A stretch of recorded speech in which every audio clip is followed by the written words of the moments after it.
코로나와 전혀 상관없이 조금씩 조금씩 우상향한 그런 경우에요.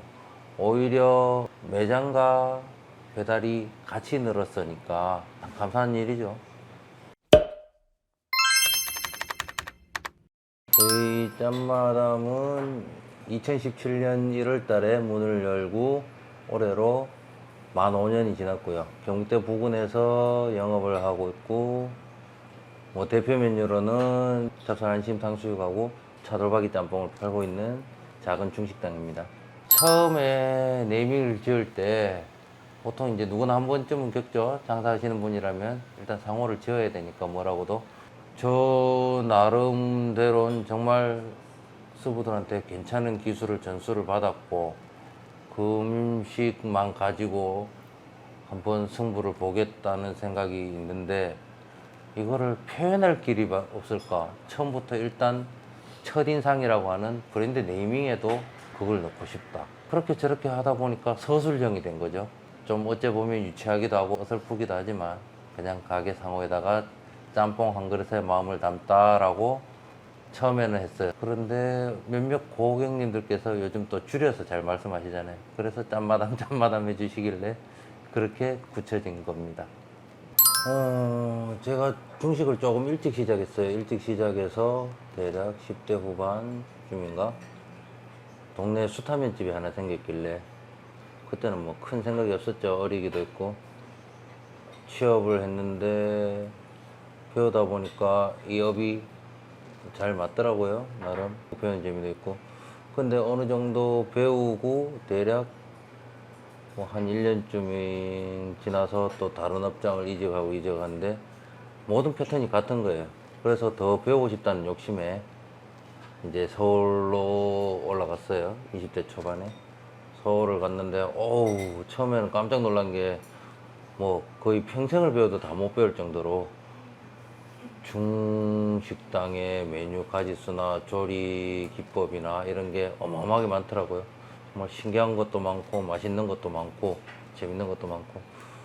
그래서 대략 한 18년 정도 서울에서 여기저기 그 당시에는 철가방 시절이었는데 한 중국집에 12명, 13명의 배달원이 있는 그런 중국집에도 주방장도 해봤고 대략 1200평 정도 규모의 고급 중식당에서도 근무를 해봤고 뭐 나름 중식에 대해서는 여기저기 많이 보고 듣고 배우고 했었죠, 서울에서.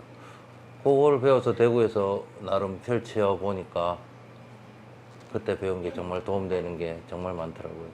제가 대구에 내려온 게 대략 한 7, 8년 전쯤 2014년 정도에 내려왔었는데 내려와서 처음에 장사는 이 동네가 아니었어요. 여기가 아니고 저기 유통단지 쪽에서 처음에 엄마 음식만 믿고 시작하는 처음에 한식집을 먼저 했었어요. 엄마가 식당 경험도 있었고 그렇게 해서 소위 말하는 공장밥이라고 하죠. 그런 걸 처음에 하다가 좀 되네 싶어서 가게 평수가 꽤 컸었거든요. 주방도 엄청 크고 그래서 한쪽을 잘라서 또 이제 내 전공을 좀 살려보자. 그래서 또 중국집을 넣었었는데 거기도 나름 장사 괜찮았어요.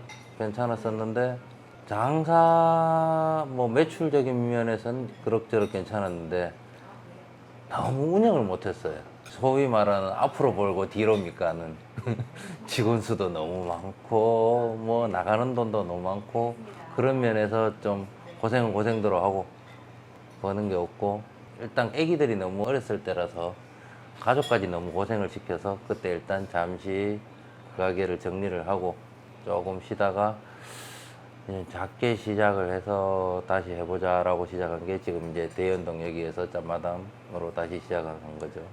그러니까 그때 너무 몰랐어요. 경대하면 경대 북문 이렇게 연결되는 그런 상권이 있었는데 여기는 경대 북문도 아니고 그렇다고 경대 정문도 아니고 굳이 이 동네 사람들이 딱 정확하게 부르는 말로 하면 경북대 쪽문이라 그러거든요. 근데 대구 사람들도 모르는 동네예요, 여기가. 제가 상격동에서 태어나고 이 부근에서 그렇게 오래 살았는데도 저 역시도 처음 알았던 동네인데 나름 학교 가까이 있다 보니까 뭐 소소하게 식당들이나 업장들이 모여있긴 하지만 그래도 좀 소외된 동네예요. 소외된 동네인데 여기 와서 장사를 하려고 처음 시작할 때 나름 뭐 아무것도 모르고 내 기술 하나만 가지고 잘 되겠거니라는 막연한 생각으로 처음에 장사를 시작하게 됐죠. 여기서 제가 나름 뭐 열심히 한다고는 했지만 장사에 대해서는 사실 배운 적이 없습니다. 배운 건 없고, 제가 배운 건 아까도 말씀드렸다시피 제가 아무래도 주방 출신이고 음식 쪽만 신경 쓰다 보니까 저는 마케팅이나 이런 거는 제가 아무리 설친다고 해도 SNS를 하고 뭔가를 한다고 해도 잘하시는 분들에 비하면 턱없이 많이 부족하겠죠. 그런 부분은 사실은 크게 중점을 두지 않고 잘하는 거를 더 잘하자. 그래서 항상 음식 쪽에 조금이라도 더 신경을 쓰고 되도록이면 흐트러짐 없이 음식을 하려고 하고, 지금은 매출이 조금 늘어서 주방에 직원들도 많이 채용이 됐고 했는데 그래도 제가 되도록이면 자리를 비우지 않고 직원들과 소통해 가면서 부족한 부분은 채워 나가려고 하고 실수 없게 하려고 하고, 그런 게 제일 중요하지 않았나 싶어요.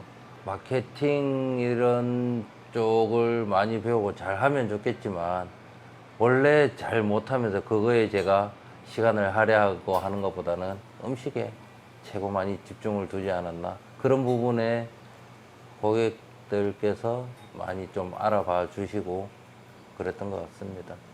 보통 냉면이라고 하면 뭐 카테고리를 따지자면 한식 쪽이겠죠. 보통 누구든지 생각하는 냉면, 한식 쪽에 보통 드셔보신 그런 냉면인데 저희 같은 경우에는 중국 냉면, 중화냉면식이에요. 제가 이제 모든 음식을 화교분들, 저희끼리 말하는 스부, 사부란 분들한테 배웠는데 저희가 이제 대만냉면이라고 부르고 있고요. 보통은 중국 냉면이라고 하기도 하는데 이제 닭육수를 기본 베이스로 해서 거기에다가 일본 간장으로 맛을 내고요. 그 다음에 이제 첨가하는 게 땅콩 소스로 마지막으로 이제 맛을 마무리하는 그런 냉면입니다. 그건 제가 좀 자신있게 말씀드리고 싶었어요. 찹쌀 탕수육인데, 이제 이름 명칭은 어느 업장이든 많이 쓰죠. 찹쌀 탕수육인데, 제가 잘한다기보다는 제가 참 운이 좋아서 서울 갔을 때 유명 맛집들에 근무를 많이 했어요. 그러면서 서울 내에서도 좀 유니크하고 더 맛있고 더 잘하는 데서 근무를 했었는데, 거기 레시피가 같은 찹쌀 탕수육이라고 하더라도 다른 데보다는 조금 더 특별하고 결과적으로 맛이 훨씬 더 맛있고 고객들이 더 많이 인정해주는 그런 레시피를 제가 많이 배웠거든요. 저희 찹쌀 탕수육 같은 경우에는 들어가는 튀김 재료의 전분을 2가지 이상을 일정 비율로 배합을 해서 또 약간의 숙성 시간과 온도를 거쳐서 그렇게 완성되는 건데, 제가 배울 때는 인절미 탕수육이라고 하는 아주 유명한 레시피를 저희가 그대로 채용하고 있습니다. 저희 차돌박이 짬뽕도 하나의 시그니처 메뉴인데 처음 시행착오가 많았죠. 사실 정통 메뉴는 아니에요. 중요한 건 고객들이 인정해 주시면 그게 제일 좋은 건데 어디에 기본 베이스가 없다 보니까 개발에 들어갔죠. 시행착오를 많이 겪다가 여러 군데 가서 먹어보기도 하고 했는데 결국에는 육수더라고요. 처음에는 거의 닭, 소, 돼지 이런저런 뼈 종류만 5가지, 6가지가 들어왔어요.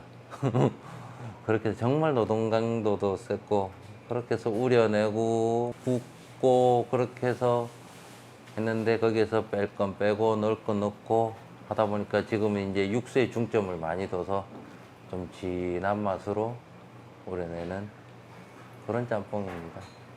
차돌박이 짬뽕 같은 경우에는 대구에서는 제가 알기로 딱 2번째예요, 저희가. 딱 2번째고, 대구 북구에서는 적어도 저희가 최초고요. 어찌 보면 오지랖이죠. 저도 뭐 그렇게 잘 사는 형편도 아니고 뭣도 아닌데, 그때 처음 할 때 코로나 이전이긴 했는데, 뭐 저희도 사실 매출이 잘 나오고 제가 돈이 많고 그렇게 한다기보단 그래도 내가 가진 걸 조금이나마 누군가에게 나누고 싶은 마음은 있었어요. 누구나 있을 거예요. 내가 가진 거 중에서 큰 부담 없이 나눌 수 있는 방법이 주변 어려운 형편의 아이들이나 애들한테 뭐 짜장면 한 그릇이라도 먹이면 괜찮지 않을까.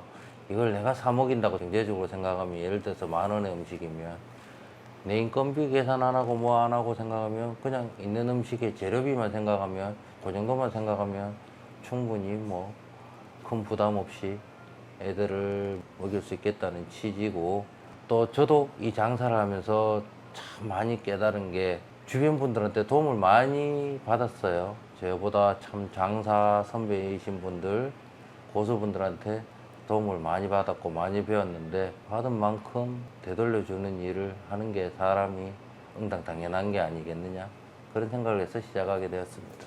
배달, 어우, 배달 진짜 솔직히 말씀드려서 정말 힘든 일이에요. 힘든 일이고 고생은 고생들하고 그래요. 근데 사실은 내 가족이 먹는 음식을 따뜻하게 안전하게 집 앞까지 빠르게 배달해 주는 일인데 인정 못 받는 일이에요.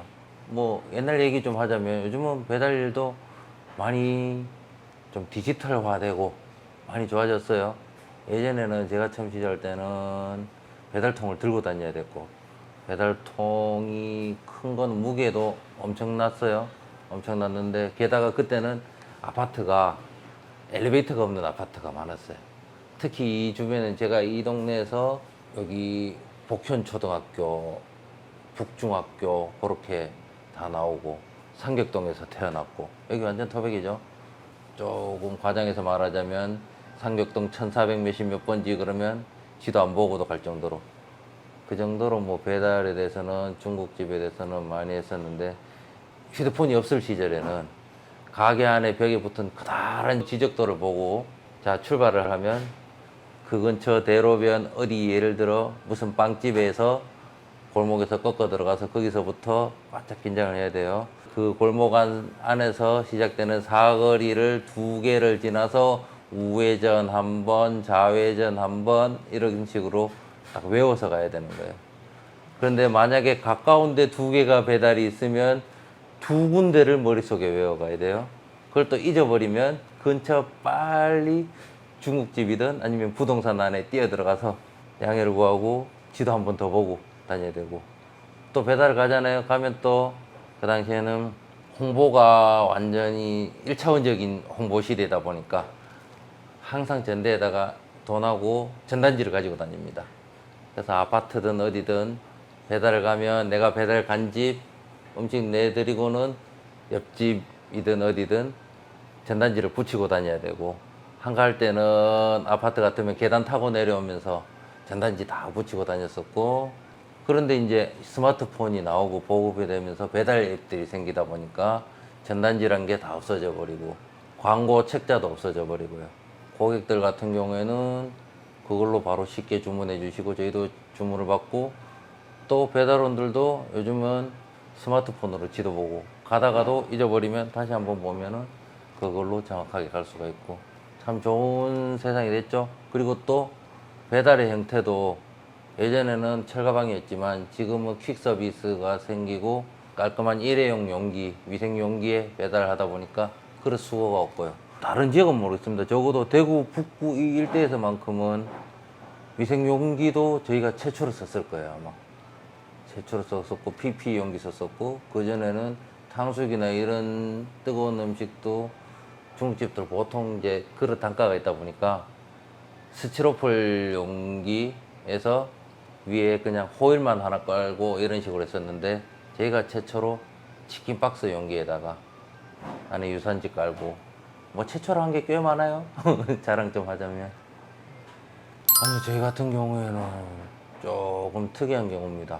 업력은 나름 그래도 5년 정도가 됐는데, 저희 같은 경우에는 코로나와 전혀 상관없이 그냥 아주 느리게 천천히 조금씩 우상향한 그런 경우예요. 오히려 저희 매출이, 매장이 대략 한 70% 정도, 배달이 대략 30% 정도 되는데, 매장과 배달이 같이 늘었으니까 코로나 영향에 대해서는 저희는 조금 더 없다고 할 수가 있겠네요. 특히 예를 들어 여름에 38도, 39도 가고 방학 같은 경우에는 저 끝에서 저 끝까지 학교 끝까지 보면 한참 점심시간인데 단 한 명도 없을 때가 있어요. 그럴 때도 다행히 저희는 뭐 계속 매출을 이어갔으니까 참 감사한 일이죠. 아직까지도 제가 다른 쪽은 원인을 못 찾겠고요. 단 하나 정말 진짜 제가 천원이라서 정말 기술 좋은 분들한테 제대로 된 음식을 배운 거 조금 앞서간 기술 정도? 그거를 정말 열심히, 그때는 정말 힘들었어요.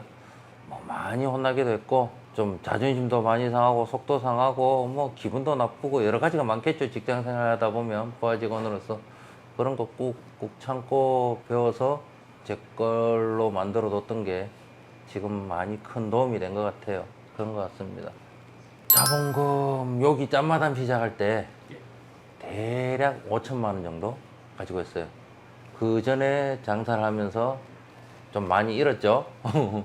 잃고 여기서 한 5천만 원 갖고 있는데 장사를 한 게 처음 시작할 때 자기 생각과 다르게 또 조금은 더 들어갔을 거예요 아마. 그 후에는 뭐 정확하게 장사를 안 해봐서 모르는데 대략 5천만 원 이상은 들어갔습니다. 지금 이런 촬영을 핑계로 제가 좀 순수라고 해야 되나? 과감하게 좀 말씀을 좀 드릴게요. 동생들 같은 그런 창업자들, 청년 창업자들한테는 제가 말씀을 드리자면 시작이 중요한 게 아니고 시작 전이 더 중요하다라고 꼭 말해주고 싶어요. 많이 준비하고 실패하지 않는 창업을 꼭 하시라고. 말 그대로 창업이란 건 장사입니다. 장사. 장사는 건 이윤을 추구해야 되고 이윤을 발생을 시켜야 되고 돈을 벌어야 돼요. 이 장사란 게 직장 생활하고 달라서 단적으로 예를 들자면 벚꽃 피고 날씨 좋은 날 주말에 친구들 다른 사람들은 놀러 가고 참 좋아요. 우리 자영업자들은 손님이 있던 없던 매장을 지켜야 되고 장사를 해야 되고 그런데 돈을 벌고 있고 손님이 많으면 사람이 하는 일이고 사람 심리라 참 기분 좋죠. 기분 좋고 뭐 보상 심리도 있고 남들 놀 때 나는 지금 돈 번다. 그런데 놀러도 못 가. 장사도 안 돼. 매장을 지키고 있어야 돼. 그게 어려운 거예요. 그것뿐만이 아니고 장사를 한다는 건 여러 가지 포기할 게 많은 거죠. 그러면 무조건 벌어야 돼요. 일단 이윤이 나야 되고 뭐 성공까지는 아니더라도 제대로 운영을 해야 되는데 시작하는 사람들이 볼 땐 준비가 너무 안 돼 있는 상태에서 시작을 하는 게 케이스가 너무 많은 거예요. 예를 들어 음식이라고 하지만 다른 말로 하자면 제품이에요. 제품을 구매하는 고객들한테 퀄리티가 낮고 완성도가 낮은 제품을 판매할 생각을 하고 이쯤 하면 되겠지라고 생각을 했는지 어쩐지 모르겠지만 아니면 자기가 배운 게 그 정도일 수밖에 없을 수도 있어요. 그 사람들의 어떤 잘못된 건 아니지만 스스로가 너무 만족을 빨리 해버려서 만족도를 낮추고 이 정도면 되겠지, 이 정도면 팔리겠지 라고 생각하고 그 제품을 시장에 출시하는 그런 경우. 그것뿐만이 아니고 배울 게 어마어마하게 많은 것 같아요. 예전하고 달라서 지금 뭐 SNS도 발전돼 있고 배달 앱도 컨트롤 할 줄 알아야 되고 음식은 당연히 잘 만들어야 되고 그런데 그런 것들을 어느 정도 체험도 많이 해보고 직장인으로서도 체험을 해보고 장사를 정말 잘하시는 분들한테 고견도 많이 듣고 SNS 잘하시는 분들한테 사진을 하나를 찍어도 어떻게 더 잘 찍느냐, 어떤 반응이 더 나으냐, 인스타에 해시태그 하나 다는 것도 더 보고 배우고 듣고 맛집도 많이 다녀보고 정말 준비를 많이 하시라 그 말을 꼭 하고 싶어요. 조금 거창한 것 같긴 한데 사명감이 있어야 되는 것 같아요. 사명감. 내 개인적인 사명감이 어떤 거냐면 제가 배운 정말 맛있는 이 음식을 많은 사람들한테 알리고 싶고 나누고 싶었어요. 왜 이런 생각을 했냐면 처음 서울 올라갔어요. 올라갔는데 음식이 정말 맛있는 게 많은 거예요. 배운 음식이 고급 중식당에. 근데 흑수저 출신인 저한테는 상상도 못할 음식이죠. 그때가 대략 20년 전인데도 단품이라고 하는 한 접시 요리가 20만 원이 넘는 음식이 있고 코스 요리 1인분에 20몇만 원이고 그런 음식들이 있더라고요. 제가 그 중화 요리를 안 했으면 구경도 못했을 음식들이에요.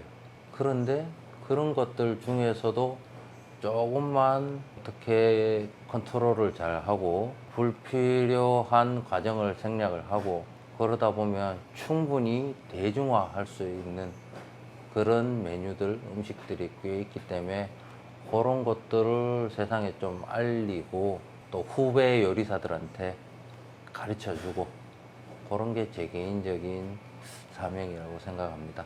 그걸 쭉 잃지 않고 지키고 그렇게 업을 유지하면 아마 더 잘 될 것이고 계속 이 중식 분야도 발전될 거라고 생각을 해요. 많이 다녔죠. 정말 많이 다녔죠. 제 성격상 호기심이 많기도 하고요. 또 좀 지배하다고 해야 되나? 그런 게 있고 간절하기도 했고요. 아이 셋 아빠입니다, 제가. 절대 무너질 순 없어요. 어떻게든 벌어야 되고 일으켜야 되고 그러면 무엇 하나 어떤 과정 하나 소홀히 할 수 없기 때문에 나름 많이 다녔어요.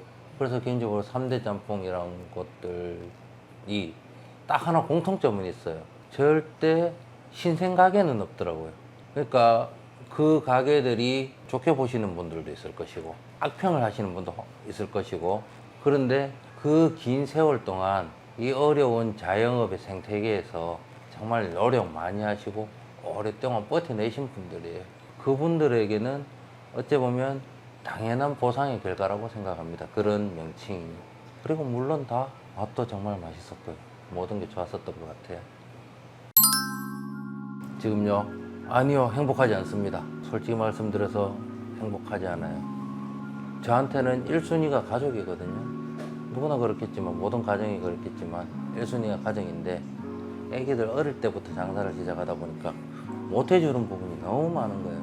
근데 업을 이어나가야 되고 여기에 바짝 신경을 써야 되다 보니까 그런 부분에서 가족들한테 너무 못해주고 있고 예전에도 못했고 근데 고맙게도 애들이 참 큰 병치레도 안 하고 건강하게 착하게 바르게 잘 자라줘서 지금은 어느 정도 커서 뭐 자기들끼리 있으면서도 간단하게 뭐 밥 정도는 꺼내 먹고 데워 먹고 챙겨 먹을 수 있는 나이라 조금 더 수월해졌지만 그래서 다시 한번 말씀드리지만 저 같은 시행착오들을 겪지 말라고 아까도 제가 과감하게 말씀드렸는 거 장사를 하는 건 정말 힘들고 어렵다는 거 그런 거 말씀드리고 싶어요.